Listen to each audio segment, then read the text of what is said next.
Ladies and gentlemen, I am here with Selena Fragassi, returning to the show. She is a music journalist, author, fellow music nerd, whose coverage you can regularly find on the Chicago Sun-Times as well as Spin Magazine. The latest in her series of music biographies, Lana Del Rey, A Vibrant Journey Through the Career and Influence of the Timeless Indie Pop Icon, is available for purchase now, and you can catch her giving commentary on Chicago's Fox 32. Thank you for being here. It's always fun to get to talk to you. Yeah. How's your day going? It's good. It's been busy. I just got done with 2 band interviews and I have another one after this. So it's been busy. Yeah. Damn. Get it. Yeah. So tell me about your new book, which is part of a series of biographies you're doing. This one's about Lana Del Rey, and she's honestly somebody I've been meaning to get into more for, I don't know, when did Wolf of Wall Street come out? Because she was on that. All right. A while ago. Yeah. I know, forever ago. But I know she's like this enigma of an artist who has never not been intriguing. What was your experience diving more deeply into her life and body of work? Yeah, this was an interesting one. So like you mentioned, this is part of a series from my publisher, Quarto Books, where they're actually geared a bit more towards YA audiences. So I started with Sabrina Carpenter, and then this next one is with Lana Del Rey. So that in itself was interesting because Lana Del Rey isn't so YA in her approach to music or her backstory. Yeah. So that was an interesting kind of challenge to kind of reel it in and not, veil information about her life because it's very important to her artistry, but just make it, intentful for that particular audience. But I think with Lana, what I really wanted to do in this book was uncover a bit more of the mystique behind her. I feel like she is such a character in so many ways. I mean, she literally started her career as herself, her own birth name, Lizzie Grant. And then shortly thereafter, that wasn't working. And she's kind of switched to this Lana Del Rey character and has become this sort of noir mystery. There's so much surrounding her that I wanted to really get at the core of her story. And there is a lot there. And some of it, it's even is this fact or fiction? She has this really interesting origin story of, her father kind of being this wealthy entrepreneur and people saying he financed her career, but she's always backpedaled on that and even lived in a trailer park at one point to kind of refute that. And I think maybe even get her own sense of maybe not being a wealthy kid. So like I said, there's a lot to her story, and there were a lot of layers that really did influence how she kind of wrote her music or her point of view. Yeah, her music, the parts of it that I've heard, like I said, I need to get into it more, but I've always appreciated her, is her lyrics are very candid, and she always has kind of had this, like you said, this mystique and outspoken persona. Mm-hmm. The thing I respected about her the most that I was clued in on was maybe 10 or so years ago when they were doing that little surrealist short film about Daniel Johnston before he passed. Mm-hmm. Where he's did you see this? It's the one where he's talking to this younger version of himself through the jukebox. And she did this beautiful cover of Some Things Last a Long Time on top of financing so much of that, this little indie film. I thought that was the coolest thing. Yeah, for sure. Yeah, she's had such indie cred, which is interesting because she has been a very kind of controversial character, and there's just a lot of layers to her, but I think her indie cred's really interesting, and the way she makes her music too. And she's brought in a lot of hip hop and had contributors and producers from the gamut. And so I appreciate that about her, and also just kind of sticking to her guns about certain things and making the music she wanted to, regardless of sort of the background chatter. I love that. Yeah. Yeah, like we touched on, this part of a series of books. You've done, Sabrina Carpenter, New Kids on the Block, among a few others. What's the process like for you and the publisher when choosing artists to do these deep dives on? Yeah, most of them I have pitched to the publisher directly. There were a couple that they asked me to take on. But normally if it's a book I'm going to invest my time in, because it is a big time investment, I selfishly want to have an interest in uncovering that story. So it kind of starts from that place of, I want to know the background. New Kids on the Block is a great example. That was my first book, which was a great gateway for me, because when I was 10, I was obsessed with them. But at 10, I could have cared less about their story. I just thought they were cute. So I wanted to, and their story is actually really fascinating and rich. And there's a lot of context there that's really important to understanding their sound. And, they grew up all in the inner city in Boston and very poor. And it's a really interesting story. With a band like Pearl Jam, that was my other recent book. So much has been written about Pearl Jam that I wanted to find a unique angle. So that to me was a challenge and was interesting. And so that book was really formatted with the idea of a concert in mind, because to me, their live history and their community they've built around the concert experience was, like, to me, their gold standard. And so I wanted to create a book that really lived up to that. So it's a different process every single time, I would say, but at the core of it is just a book that I really do want to write. I mean, I feel like that should be the baseline. Like, why, if you don't care about something, like, it's gonna, I feel like it would show in the finished product. I don't know. I'm not a writer, but I feel like in any artistic endeavor, that kind of shows, like, if your heart's not in it. Totally. And I mean, I'm just someone who's very perfectionist about what I do. And I never want to just slap my name on something and half-ass it. I want to actually have something be a good representation of what I think is my, talent or expertise in the topic. So that's really important to me. I'm just not going to take on, anything. The book you did on Alanis Morissette, was that with the same publisher, or was that a different thing? Yeah, that was the same publisher. Nice. Yeah. I missed I think it was for that book, I missed your signing at the Barbara's at Yorktown by like 30 minutes. Oh, no. Oh, yeah. No, I showed up with my kids. We had we're planning to go to Yorktown that day. And I had seen on Facebook that you were there. I was like, oh, I get to finally meet Selena in person, which I don't think we've actually done yet. We haven't? We might have met at Zuzu's. No, we met once at Zuzu's. Okay. Back when I was working there. Person. Yeah. Yeah. Yeah. And then we keep almost showing up to the same concerts. One day, though, it's going to happen. Putting that shit in the universe. Absolutely. But yeah, that was, what was that book in particular like, the Alanis Morissette one? Because I know that was pretty early on in the series. And, it's one who was such a legend, is kind of having one of those artists from the 90s who's kind of having a resurgence among the youth. So what was getting into that with researching her? Yeah, I think, I started my career writing about women in music. My first story was on an unknown Adele 20 years ago when nobody really knew about her. Yeah.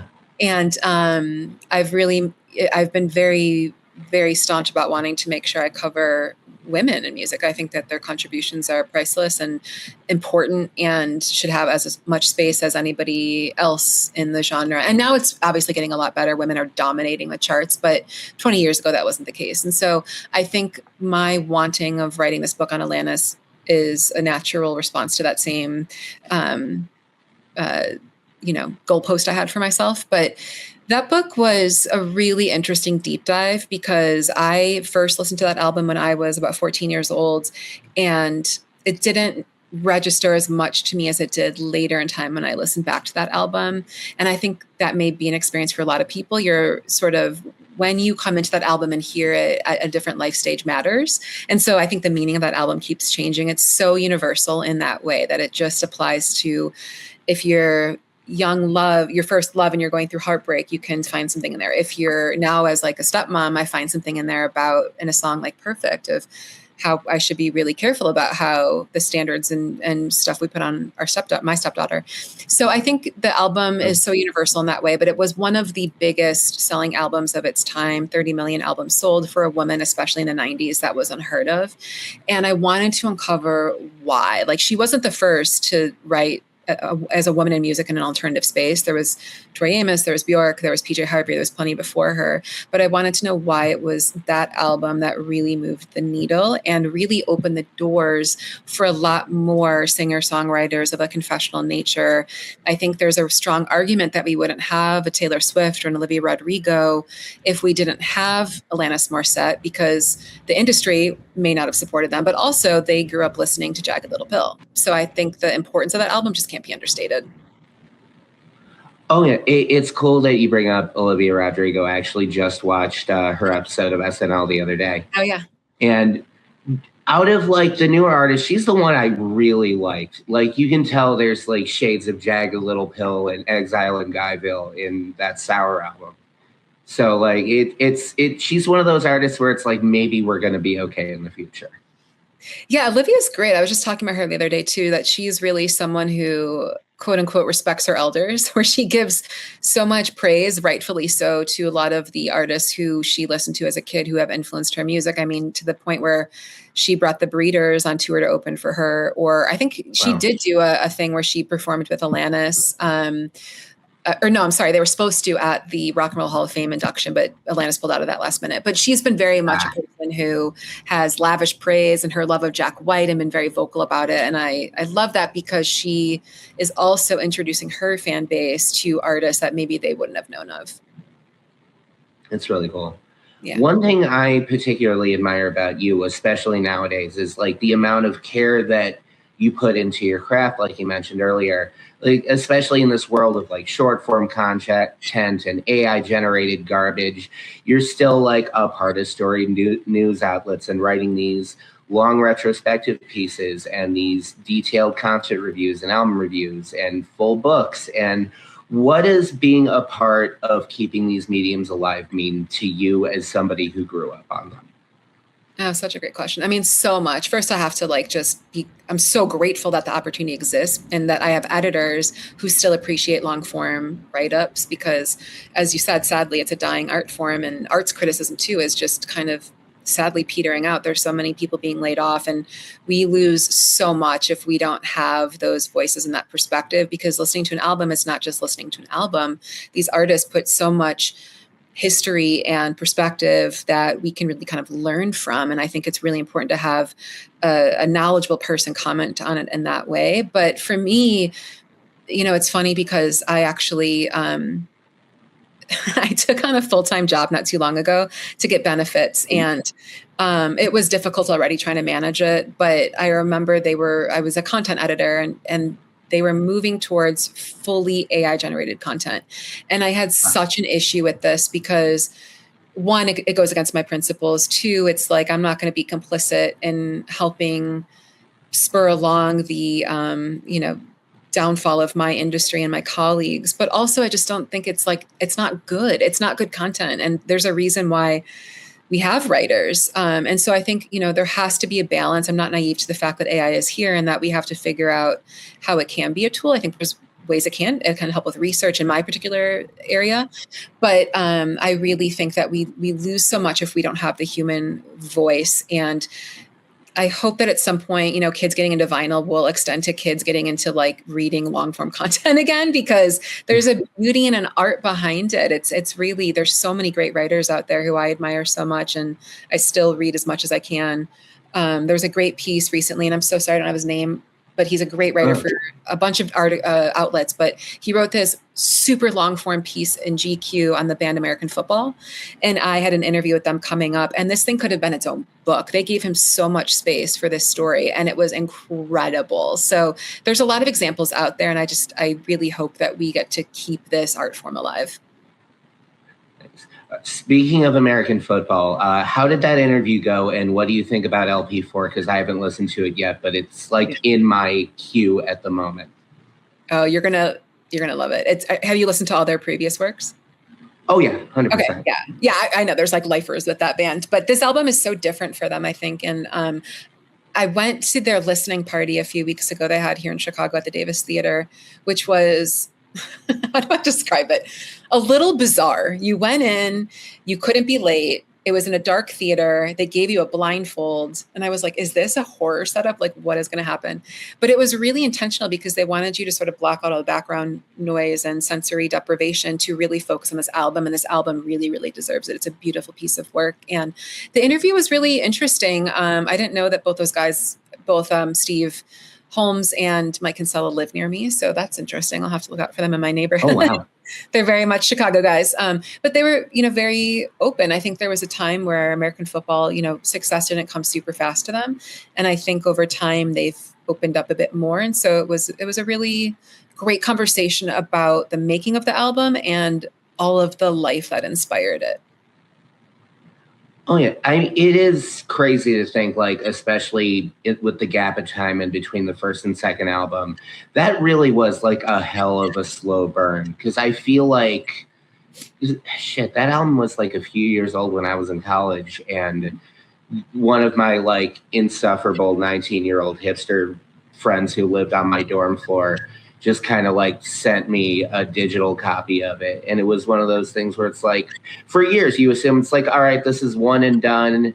This is kind of like a Jeff Magnum situation where there was a moment, it's not going to come back really, but we can appreciate it for what it was. And now there's 4 of them. And it's kind of cool to see that resurgence so late in the game.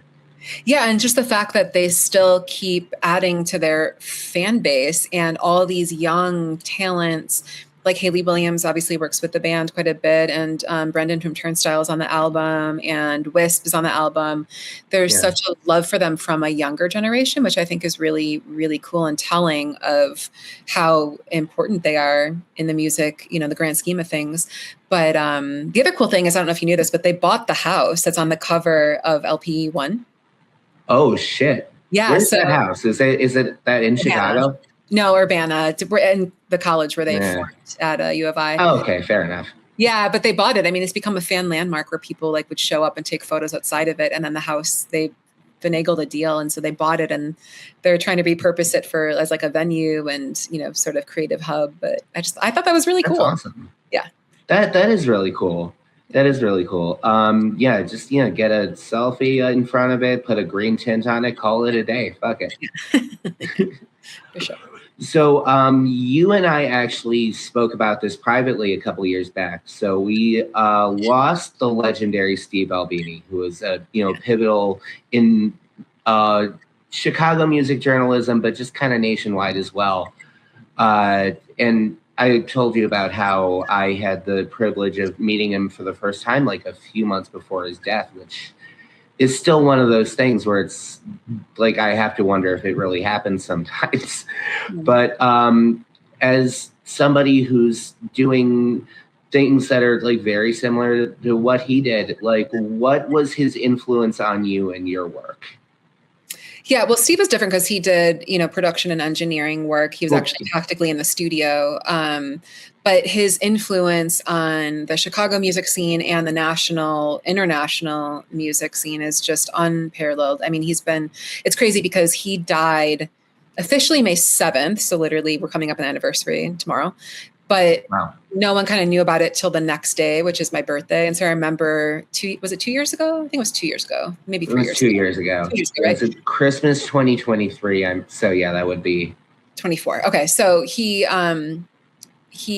I remember my editor reaching out to me that morning of my birthday and was like, we're hearing that Steve may have passed. And my heart sank. And it was just like, my birthday is not always going to be connected to Steve passing, which just makes me so sad because he was such an icon. And I mean, you talk about all the albums that were so important to me when I was younger and even, I mean, now too, but like, you know, In Utero and the Pixies, Surfer Rosa, and so many albums he worked on. But it's not just the big behemoth albums either. It's all these albums. Like I cannot tell you, I interview bands on a daily basis at this point, and nearly every week I'm talking to someone who worked with Steve Albini. He comes up constantly. His ghost is still there because he was so important. Yeah. And the thing I love about Steve is that he really dedicated his studio space at Electrical Audio to a lot of bands in Chicago who didn't have the big budgets. He would afford them to have space there. So it was such a democratic way to keep the music economy going, especially locally. He just had a really big heart and love for the music scene, even though he came off sometimes as like a curmudgeon, but he had a heart of gold and still so sorely missed. Oh yeah. And forgive my miswording / mild ignorance about, because the thing I knew probably the most about him was, and this was when I was like working for Billy, was like his pieces that he would do for the Reader occasionally. Yeah, exactly. He had like a lot of hats he wore, for sure. Yeah. For sure. Yeah, so that's mainly like the realm that I knew him from, but it like in whatever sense it was, like anything I read from him, maybe came off a little curmudgeon-y, but more to the point, it was like he was passionate about what he did, and he stood on principles, and that's like a thing that you have to respect, especially in any kind of creative field. It's a thing you need. Absolutely. Absolutely. So you're one of those people I've had the privilege again to know over the years that's like living out the dream of so many. And you're also one of those people where like I see your work coming out at such a frequency where I'm like, does this person ever sleep? No. And no, I mean, how do you find balance between that and the rest of your life without getting burnt out? It's hard. It is, but I'm very intentional about making space for all the things that are important to me. My career obviously is very, very important to me. And I do put a lot of time into the work I do because I want to.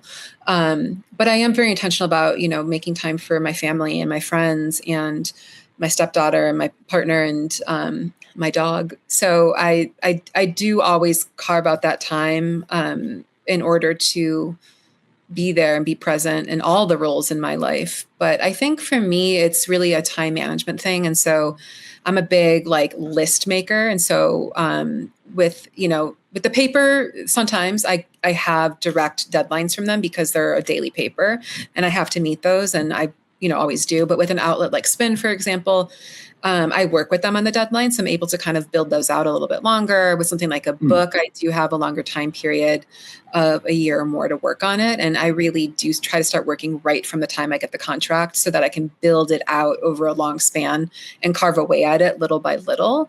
So I think it's just being very pragmatic about how am I going to accomplish this by this certain date and allow myself breathing room, and also not taking on too much at once because that leads to burnout and to, not being able to figure out even the words I want to use to write anymore. Just writer's block.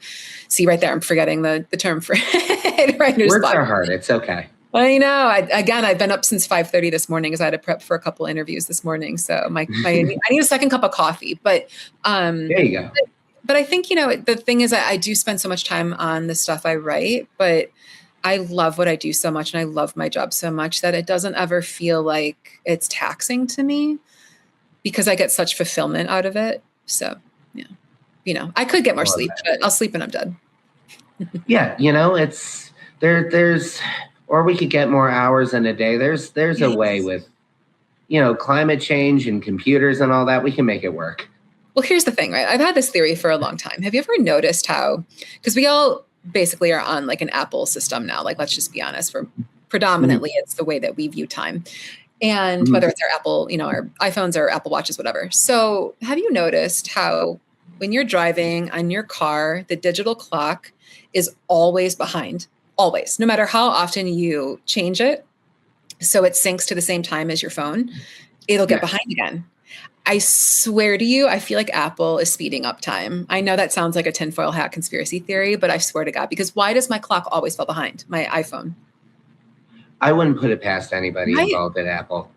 So I think I'm not saying you're right or wrong, but I'm saying if you were right, I wouldn't be shocked. I know. So I feel like we're being tripped because I feel like days go by really fast. And I know they say as you get older, like that happens, time just kind of speeds up. But it feels very odd. Like, how is it already almost 1 p.m. now? And again, I've been up since 5:30, but that just happened like that. That doesn't make sense to me. How are we already almost halfway through 2026? That's my question. That too. What the fuck? I know. I don't like it. I feel like there's something more to this that should be investigated because we're losing time. And I feel like the next class action settlement should be, we get time back. I don't care about money. Give me my time back. I think it's a combination of getting older and then time as a concept, meaning, I don't want to say less, but being different after lockdown. Oh, yeah. I'm one of those people who had like no time on his hands until lockdown. Then I had all the time on my hands, and I found a little bit more balance since, but also the days still kind of blend into one another.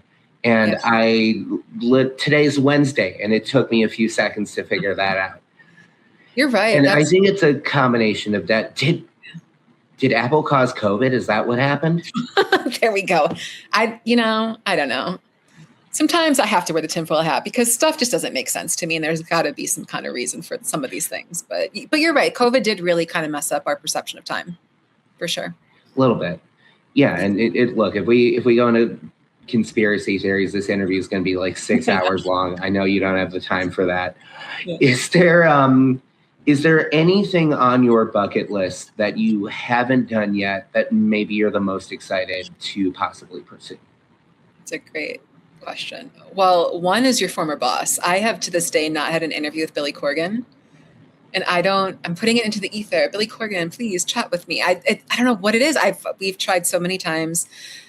I think I maybe know what it is because my predecessor at the paper a long time ago, Jim DeRogatis, who's a great, great critic, but he wasn't the biggest fan of the Smashing Pumpkins. And I think maybe Billy still kind of has that in his head. And, that's understandable, but it is a new era and I love the Pumpkins. And I'm hoping someday I can talk to him because I find him fascinating and there's so much I want to ask him. So that would be literally one of my dream interviews would be talking to Billy.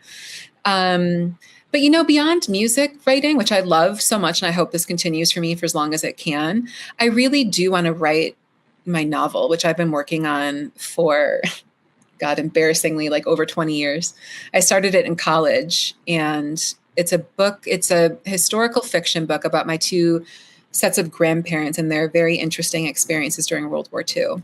So it's very, very different from what I do with my kind of day job, but that is hugely on my bucket list. And I'm hoping at some point I can figure out not even just the time. I think for me, it's like I get overwhelmed with the concept of that book because it's you have to be so accurate about that time period. And I'm writing also from the perspective of men, because largely it's about my grandfathers. So I just kind of keep putting it to the side, but I really someday. That's so cool. That. Yeah, thank you. Their stories are. That would be incredible. Yeah. Do you have any like correspondence from your grandfather or any kind of like written words from him that could maybe guide you in the right direction? I have a ton. So, and it's interesting because my paternal grandparents, my dad's side, they were Italian American, but they spent 2 years of their lives living in New Mexico working on the Manhattan Project.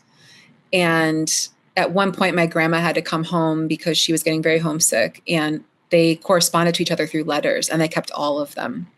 So we have this time capsule because they were talking about events of the day in these letters too. So there's all this correspondence that's very rich in storytelling. So we have a lot of that documentation. My grandma died when I was 1 and my grandpa died when I was 10. So I never got like rich conversations with them, but we do have that archive. And in fact, I wrote for the paper a few years ago about their experience on that project for the anniversary of Hiroshima. And it was one of my favorite articles I've ever written. And then on my maternal side, they were German. And so my grandpa grew up as a little kid during World War II, seeing all the atrocities and didn't live that far from a concentration camp and tried to help prisoners. And the compelling thing for me about his story is that, there's so much talked about how the German people did this when really it was the Nazi party who did this. And people think all Germans were complicit, but it's not like it is now where we have phones and we had access to information and we can make decisions. They didn't often have that. And my grandpa did risk his life trying to help prisoners. And I think there's a really interesting storyline there of, that not fitting people into a box and really knowing these stories of people. And I had the benefit of having him around till I was 28 years old. And we had very deep conversations about the war and what he witnessed and went through. And it's a harrowing story. And I recorded a lot of our conversations. So even though he's passed now, I still have a lot of that documentation that I can pull from. I love it. Yeah. No, I hope you're able to complete that. That sounds like a great project. Thank you so much. Selena, thank you so much for your time. It's always a pleasure to be able to speak to you. Is there anything you want to plug before we go? Oh, gosh. Yeah, just check me out in Chicago sometimes. I do show reviews. I do features with artists. Like you said, Fox 32, I'm on there every first Friday of the month talking about shows to see in Chicago. And even if you're not in Chicago, you can watch it online, and all those artists are touring. So it's a good preview. And more soon. I also have a podcast launching soon, so I'll have more info on that coming up.